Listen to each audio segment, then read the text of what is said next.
Ninakusalimu kwa jina lipitalo majina yote. Hili sio jina la mtu awaye yote, bali ni jina la Bwana wetu Yesu Kristo. Ninakualika katika mfululizo wa masomo ya mwongozo wa kujifunza Biblia kwa huu mwaka wa 2026, hii ikiwa ni robo ya kwanza. Kuunganisha mbingu na dunia. Kristo katika Wafilipi na Wakolosai ndiyo mada ya robo hii. Juma hili tunaliangazia somo la 7, somo linalosema wenyeji wa mbinguni, na leo ikiwa ni Februari 10, siku ya Jumanne, tukiangazia mada ndogo isemayo furahini katika Bwana siku zote. Soma Wafilipi sura ya 4 aya ya 4 hadi ya 7.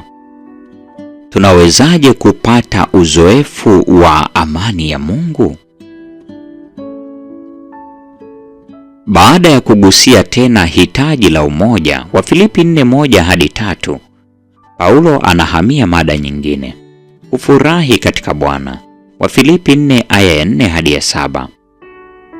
Ni mara ngapi umesisitizwa juu ya vitu ambavyo hatimaye vilitokea kwa urahisi haraka jinsi vilivyotokea?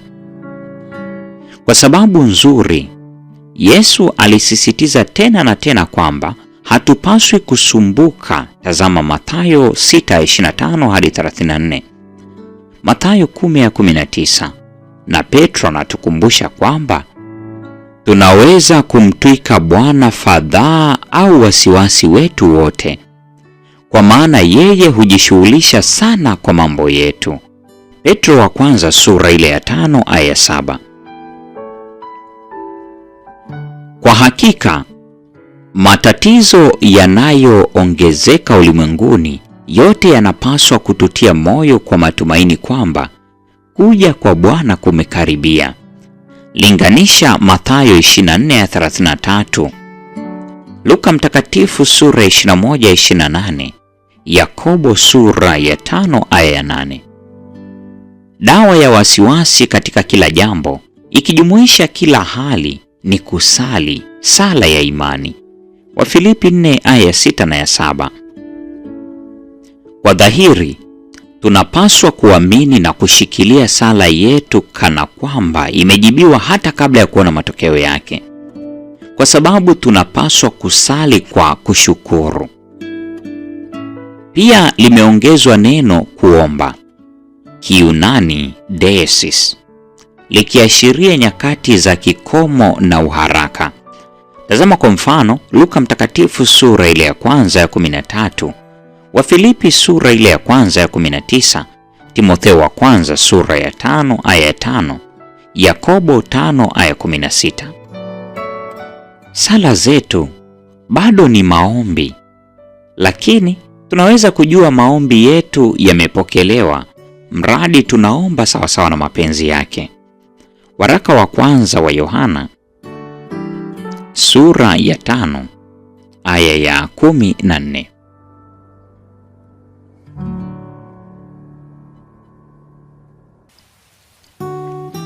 Kisha tunaweza kupumzika na kuwa na amani, tukijua kwamba maombi yetu yote yako mikononi mwa Mungu. Vifungu vifuatavyo vinakuzaje uelewa wetu wa amani ya Mungu? Zaburi 29:11, Isaya 9:6, Luka 2:14, Yohana 14:27 na Wakorintho wa kwanza sura ile ya 14:33. Amani ya Mungu ni kitu ambacho ulimwengu kamwe hauwezi kutoa, kwa sababu amani ya Mungu inatokana na uhakikisho kwamba tuna kipawa cha uzima wa milele kwa njia ya Yesu Mwokozi wetu. Warumi 5 aya ya kwanza, Warumi 6 aya 23. Amani hii inaathiri kila nyanja ya maisha na inapita akili zote. Wafilipi 4 aya 7. Haiwezi kueleweka kwa akili peke yake kama neno la Kiyunani nous, yaani akili, linalotumiwa hapa linavyoonesha. Swali la kujadili: unawezaje kumwelezea mtu maana ya kupata uzoefu wa amani ya Mungu? Hii ni Februari 10, siku ya Jumanne. mada ikisema furahini katika Bwana siku zote. Huo ndio mwisho wa mada hii. Mungu atubariki sote.